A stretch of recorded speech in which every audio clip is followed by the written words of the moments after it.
This video is made under fair use and is for educational purposes. You may download and share any of my videos as I am being heavily shadow banned, my view numbers have been reduced dramatically, and my subscribers are being removed. So I must be over the target.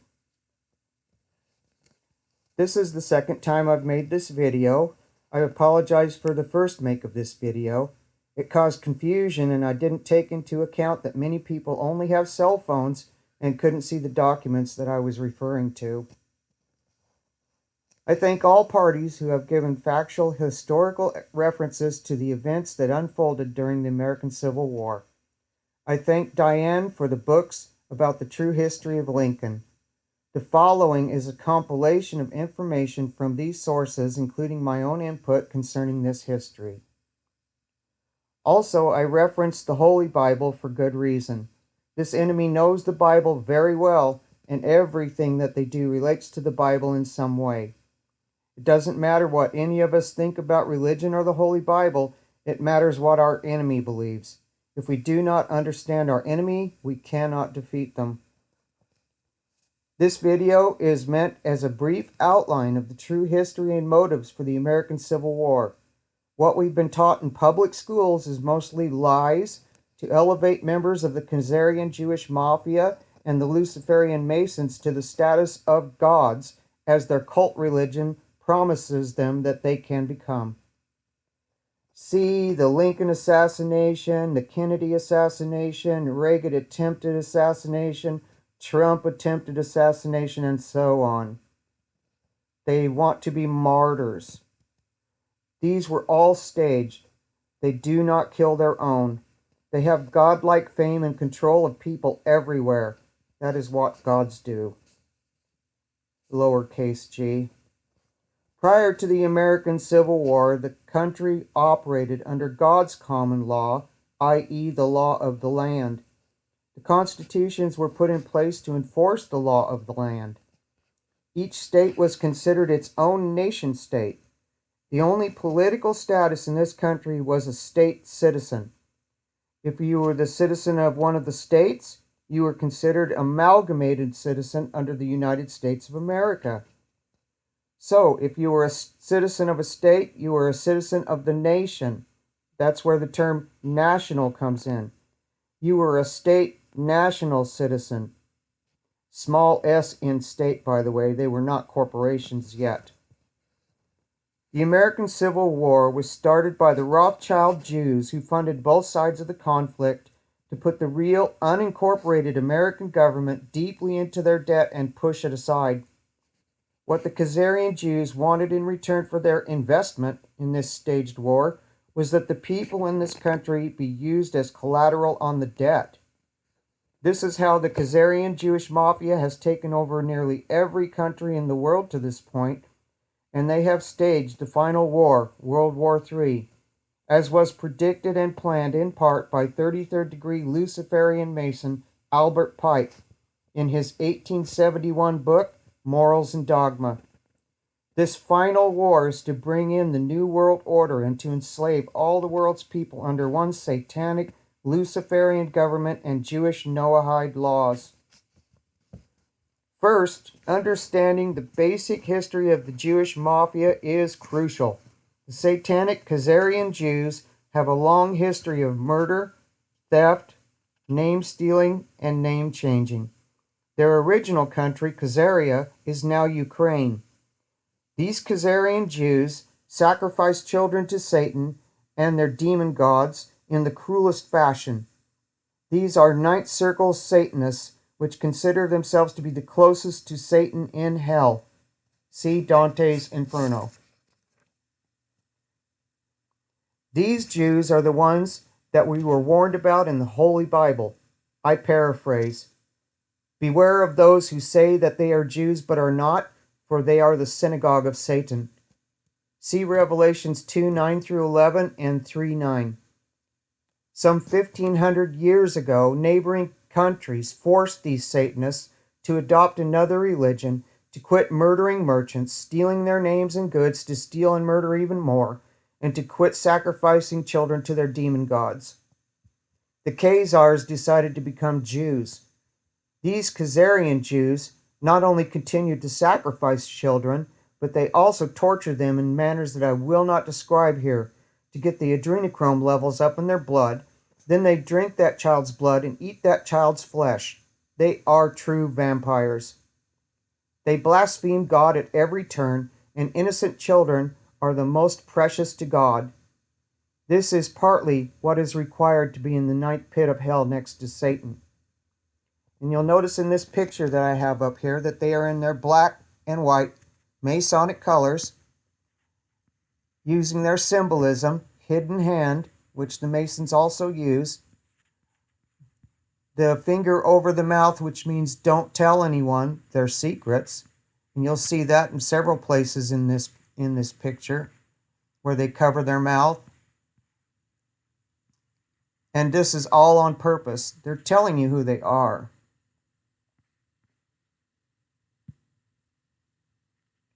And here's another sect of the Jews, but they're all quite the same. These are the lying Jews that founded Israel, which is not a country in the Bible, but a man. You can see them in their black and white Masonic colors. And these have the black cube of Saturn Satan worn on their foreheads. See Revelation 13:16 through 17, the mark of the beast. God also does not choose his people choose him. Again, the satanic upside down hypocrisy.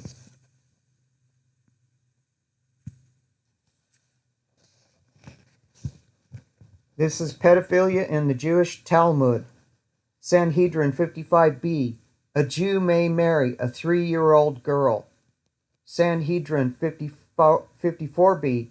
A Jew may have sex with a child as long as the child is less than 9 years old. Kethuboth 9b. When a grown man has intercourse with a little girl, it is nothing. For when a girl is less than 3 years old, it is as if one puts a finger to the eye. These satanic Jews freely call non-Jews goyim, which means cattle. They consider us cattle and slaves because we do not understand our own enslavement and believe what we are taught in their schools. By way of deception, we are enslaved under a false government ran by these Jews and Masons. And there's our presidents at the wall in Israel, bowing down to the Jews. Satanists are hypocrites on purpose. They say exactly the opposite of what they really mean, and then they laugh at the foolish for believing them time after time. They mock the Bible at every turn, and what does the Bible say about hypocrites? Job 34:30. That the hypocrite reign not, lest the people be enslaved. And now we have been enslaved, but we can become free under God's common law, i.e. the law of the land once again. Look at those dead eyes. Lincoln was the president selected to oversee the American Civil War. He is from the Illuminati bloodlines and is said to be a descendant of Vlad the Impaler, Count Dracula. He was to accomplish the passing of the 13th Amendment and to keep the bloody war going for a variety of reasons. He accomplished murdering some 670,000 people because he loved the people so much. His grandpa Vlad would be proud.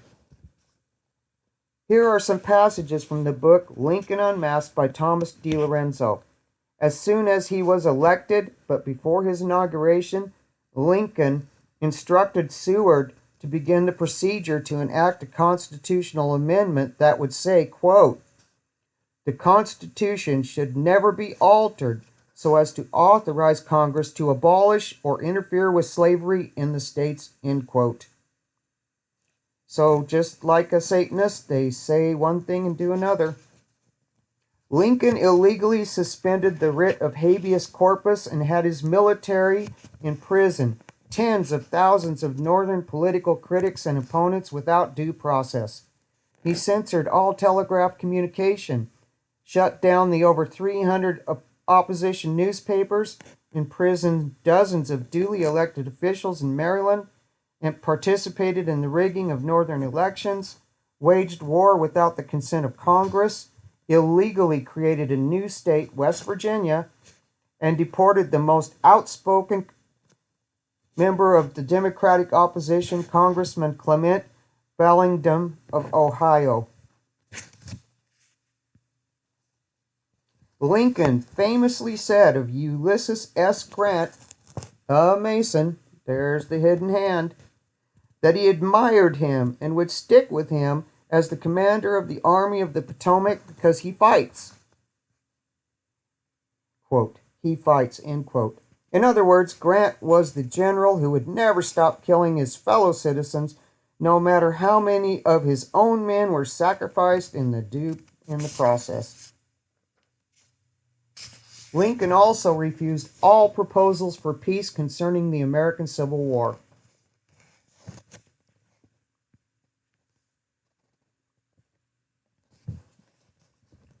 Back to the 14th Amendment. The hypocrisy of the 14th Amendment is that it provides, quote, equal protection under the law, end quote. That means their law, maritime law, federal citizenship, not the law of the land, and gave, quote, privileges, end quote, instead of God-given rights. They gave civil rights instead of constitutional rights, and gives so-called refugees the same privileges as Americans that are duped out of their God-given rights and are placed under a federal citizenship by deception and by semantics in the wording of the document. Now, we see these refugees, which are mostly illegals, flooding this nation and getting the benefits of the 14th Amendment without being an actual citizen of the federal corporate government. One would think that what is happening now was planned far ahead of time for just this moment.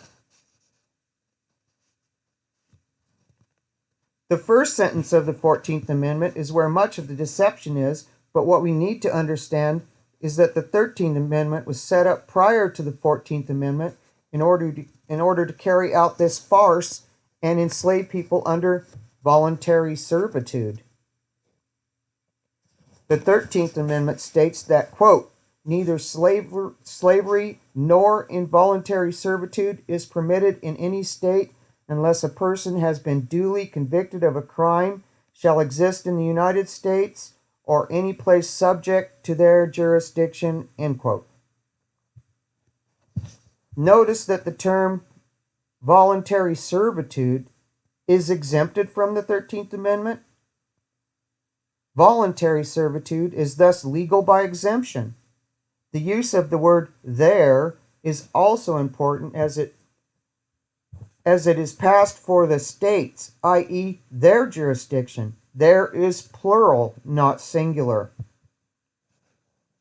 In the book Lincoln Unmasked by Thomas DiLorenzo, the phrase the United States is always plural in the Constitution and all other founding documents, signifying not one consolidated government, but a confederacy of states.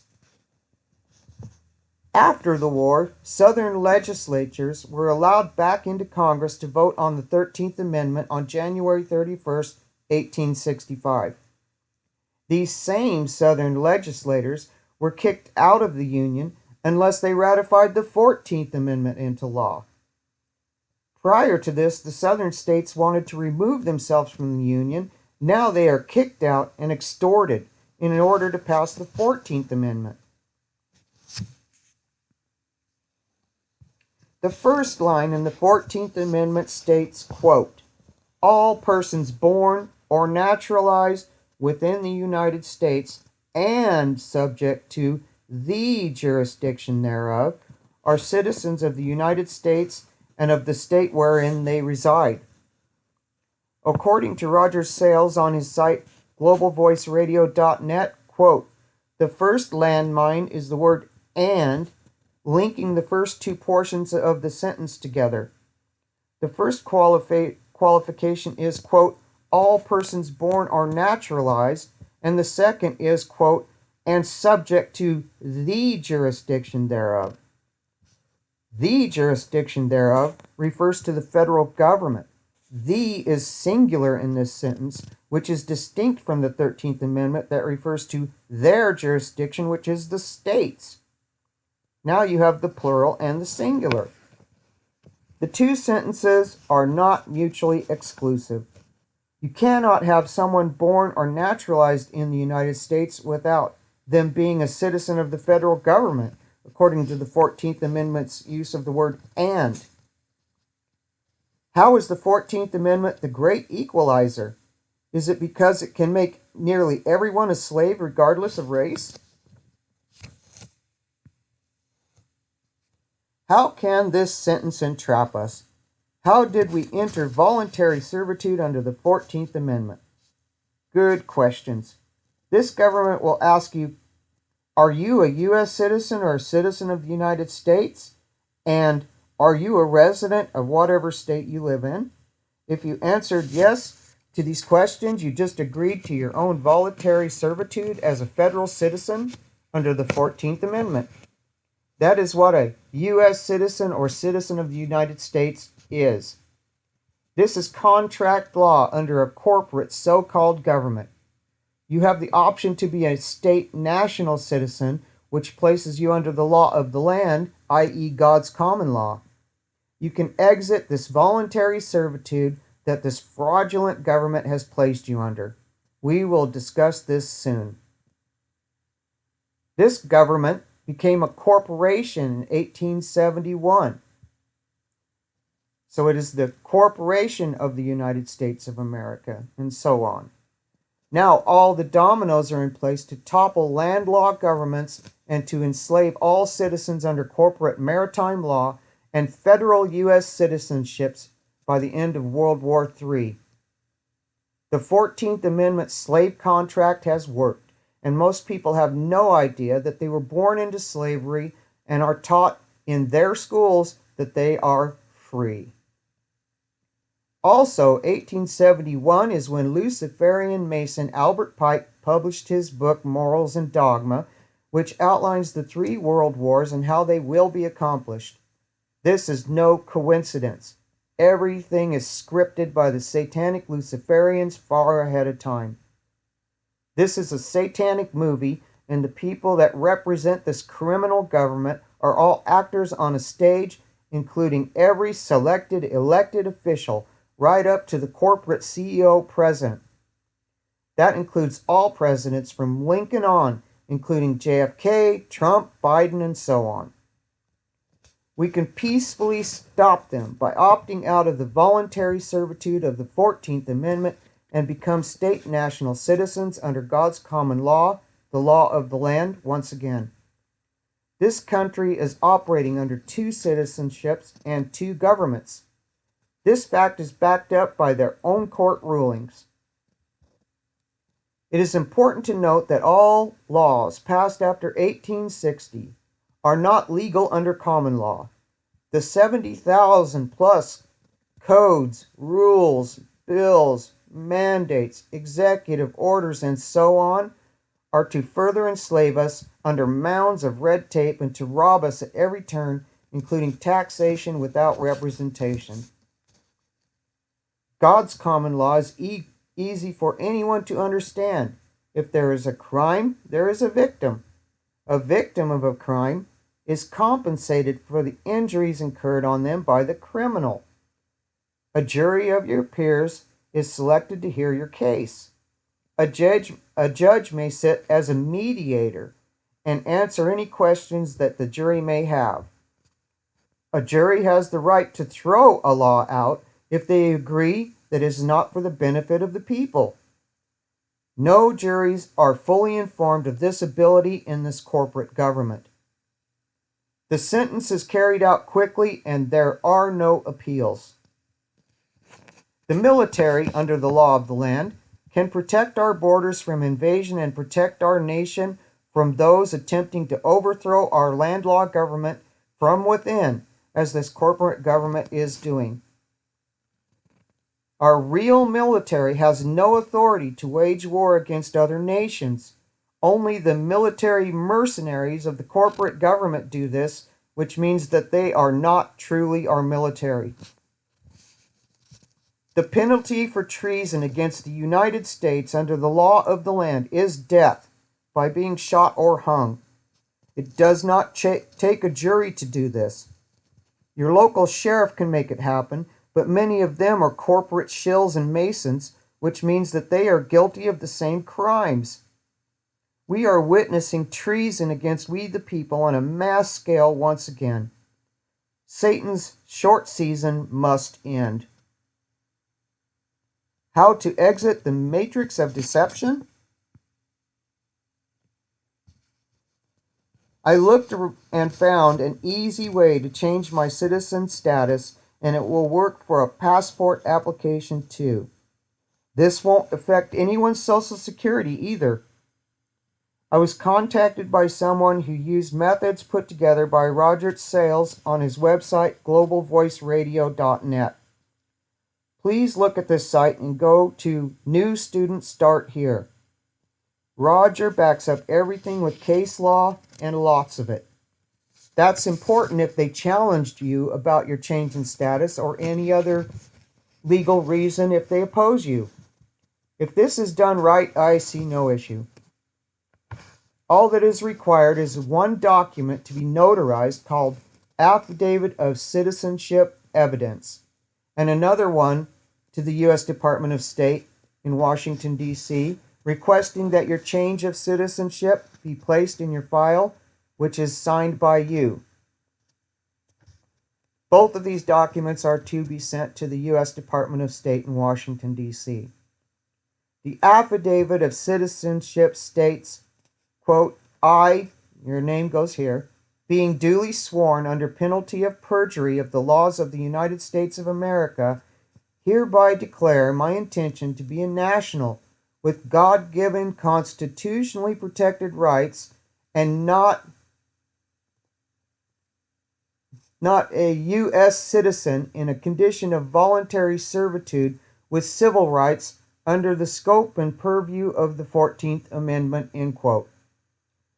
The next paragraph states, quote, as a national, I am a non-resident to the residency and alien to the condition of voluntary servitude of the 14th Amendment.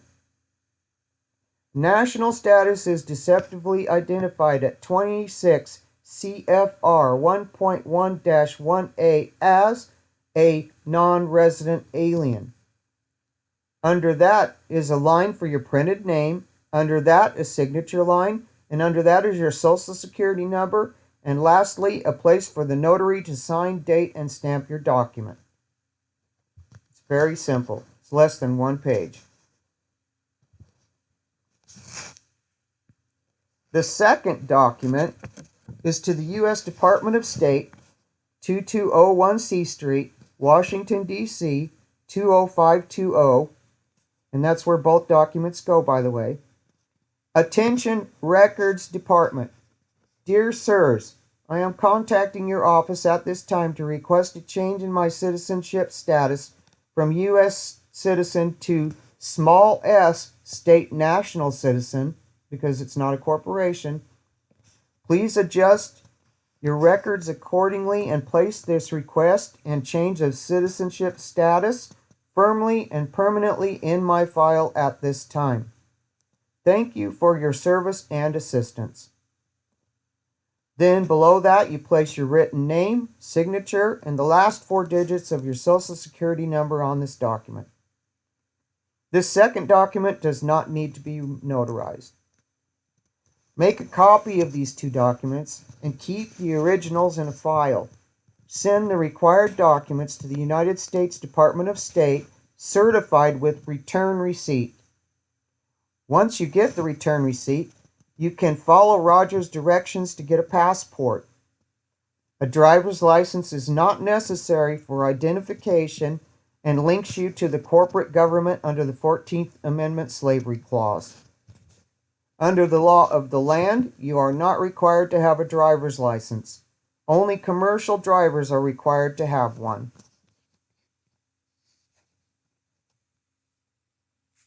So that's just 2 simple forms that you need to send in at this point.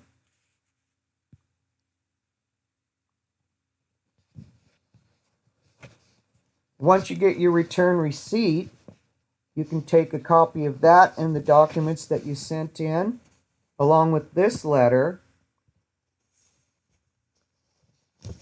for your change of citizenship status, and this is to the IRS. And the heading says, this is not a filing, this is a legal document.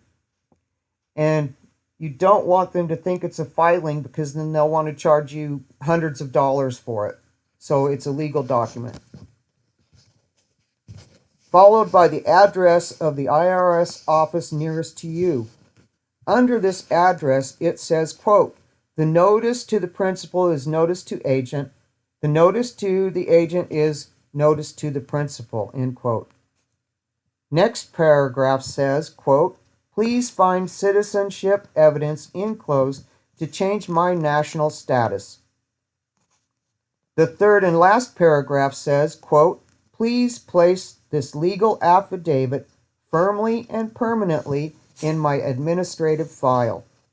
The affidavit filed with the U.S. Secretary of State Office, Washington, D.C. This should opt you out of being taxed by this criminal organization. These are examples of required documents. I am not giving legal advice, and these are examples only. I recommend that you go to Roger Sales' website so you can educate yourself further.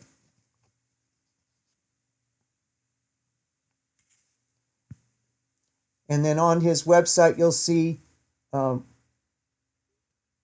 here is filing citizenship evidence with passport application, original or renewal. And he gives you steps to go through to file your passport properly under your new citizenship. And the next one is if you already have a passport. I won't read these because they're quite extensive, but this will give you an idea and where you can go to find these documents. And there's the contact information there for Roger if you'd like to talk to him. And this document is also on his website, and it's 2 pages of case law showing that there are indeed 2 different citizenships in this government. U.S. citizens are property. U.S. nationals, state citizens are not. Which do you want to be?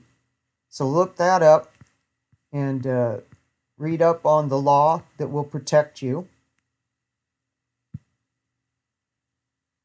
And then I have some other videos that I recommend that you may watch to help fill in the gaps. This one is called Understanding Your Enslavement, No Authority Greater Than God. Another video that I made is called No Legal, Written, Notarized Oaths of Office in This Satanic Government. And another one is called We Are Slaves and Monsters Under Maritime Law, Notice to Attorneys. And they are all under Kim Paddock on BitChute or Rumble. So take a look at those. And then I'll jump over to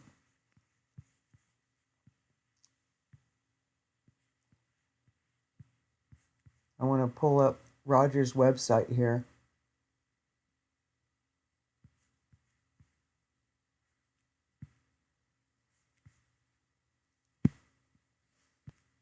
So let's search for it here. Sorry about the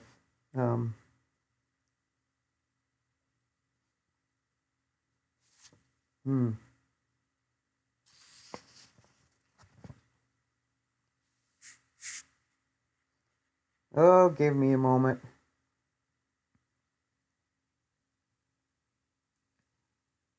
Anyway, instead of pulling up his website, I'll leave that up to you, and I'll leave a link below so that you can get it done.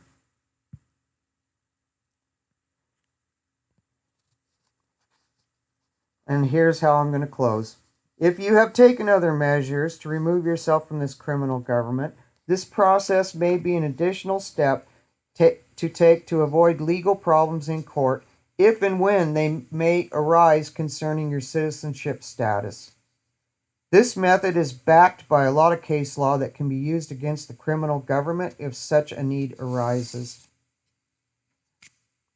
I will make another video that explains how this criminal government kidnaps children with no due process of law. Removing yourself from the voluntary servitude of the 14th Amendment could help you with this. Your children are not under any contract with this criminal government, but you are unless you change your status. Telling health and welfare, CPS, and others that you are not a U.S. citizen under the 14th Amendment could mean the difference between your children being taken or not. A contract can only be between those who are old enough to understand the contract and agree to it. Spread the news that we are slaves no more. God bless. Thank you for watching my videos. Please like and subscribe and go to the link below and look at Roger's website.